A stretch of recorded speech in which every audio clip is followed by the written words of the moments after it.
we're only the only thing stopping us is us. It's nothing. It's not white people. It's not sellout Negroes. It's not the Russians. Only people stopping black men from making moves with other black men is black men. I mean, we're scared to interact with each other. We got ego problems. But the thing is that us black men who are in that percentage, the titans of each industry need to be linking up. This is what we need to be doing. There's nothing stopping us from except us. So that's the simple answer. So let me go. Shout out to Brother Full Circle. Shout out to AM1, MLT, Mr. Richards, Nick T, Erica Williams. Thank you so much. Now then, let me ask you this: if nothing is stopping black men right now to 20%, what you're saying is then the population needs to be controlled from these elite.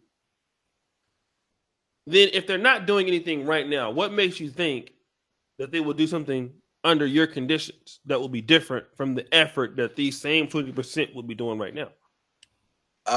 Well, like I said, I'm only one voice. They're gonna have to come to that conclusion themselves because obviously nothing else we're doing is working. Nothing we're doing is working. For the past, since Black Wall Street, we're still in the same position of wealth since we were when we got out of slavery. So I would think that we should try something different, rather than repeating the same cycle, which is not gaining us any wealth. I think they said we have half of 1% of wealth when we left slavery. And I think in today's America, I think it's like the same amount, I believe. So we have to try something new. Or else don't complain when white supremacy or whatever you want to call it, it's got their foot on your neck. You don't believe? Do you think that this white supremacy thing exists? Barely. It's not to the point where it's stopping black people from building anything. White quote unquote white supremacy is just self-preservation. It's just nature. Of course, white people are gonna look out for white people. That is the natural order. So I look at white supremacy as white people practicing self-preservation and black people not practicing self-preservation. White people are genetically, their genes are recessive compared to us. So of course they got to do more to protect their gene pool. And if that includes racism, then they're going to do that to survive. That's, so I don't look at white supremacy as, I just look at it as nature. Let me shout out to RBR Network. At least 10% of blacks have to govern. We can't all be Magic Johnson and Robert Smith. Hashtag RB Radio. Thank you so much, guys. Make sure you do me a favor and get the likes up on the video if you can. Ramil, then here's another question that you're probably going to get. Okay, so you're asking the best of black men not to reproduce. Okay, no problem. Black men, it's a lot of things we could do. First of all, on an individual level, whatever skill you have, whatever you're good at, you need to monetize that and create a business out of it. Like I said earlier, I do wholesale real estate. Find somebody who wants to sell their house, then you find a cash buyer, you link them two together, and you get an assignment fee based on finding that property for the cash buyer. I'm into real estate. Whatever your skill is, you need to enterprise that joint, and you need to start a business ASAP. So once you get a business off the ground, once more black men have businesses off the ground, second step is you need to start networking. Chamber of Commerce, you need to network with other successful black men in business. Networking, real networking, not that I'm gonna go to dinner and we're gonna eat crackers off the thing network. I'm talking about I'm gonna put this money up, you put that money up. Another thing, which will take the most time, is once we get established some sort of wealth, start lobbying with these laws. That's one of the biggest things that's setting black men back. It's not lobbying with the laws. We're child support laws, divorce laws, and things like that really affect men and really affect family building. Since men get the short end of the stick with those laws, we need to start lobbying for things specifically for black men. This takes wealth and power. We can't step into Congress. You can't step into that House or that Senate with no money. All right, so it starts off small, starts on the individual level of maximizing your skills, creating a business to the best ability with your skills, networking with other black men who have mastered other skills and talents, and then you guys utilizing your power to go to these starting big corporations and lobbying for laws in your favor. This thing takes time, and it's hard to do this type of stuff when you're playing the mating game. And I don't have to say how much games go on in the dating game. There's plenty of dating coaches, but it's hard to play the mating game and to play the wealth game and the power game at the same time. No, there's a scientific study that came out. It was on Huffington Post. People in love are the least productive. They're the least productive, and this is why black men at this state in the game, since we are prisoners of war in this country, we should be in a consistent state of self-improvement. The black man in America needs to be in a state of self-improvement consistently. That should be priority. Self-improvement, power, and wealth. So that's my answer to that question. Then let me ask you this then. So pretty much black men will be going MGTOW for 20 years. Is that what you're saying? Well, I'm not necessarily saying MGTOW because I'm not saying to stop dealing with women. I mean, that's just, if you're a heterosexual male, you're going to deal with women. There's no point about it. So I'm not condoning MGTOW, things like that, or incel or whatever people were saying last stream. I'm just promoting that women should be put in a position of recreation in your time of building wealth and power for yourself. Women should be on the same level as a PlayStation. Mm-hmm. So pretty much then in the next 20 years, we're going to treat black women. Now I got to be messy, but basically we're going to use them as just sex objects. Put on the level of recreation while wealth and power. Right, and that's another thing. You want us to submit to agree to being a human sex doll. And that's not work. Black women already agree. No, you don't have to agree, Olivia. It's not a matter of who agrees to it. This is a matter of us setting up a system to where we're saying, look, if black wealth is going to be gone by 2050, 2060, it's time to get serious. This is all hands on deck. We need to focus. We need the soldiers, whether it be men or women. So women need to sort that out too. Like, this is time where we all need to focus on getting the resources, having the skills. Saying, maybe we could think of some better, more logical methods, because you can't. Many maximum logic. Races and nationalities of people have tried this same thing. The Chinese tried it. Didn't work for them.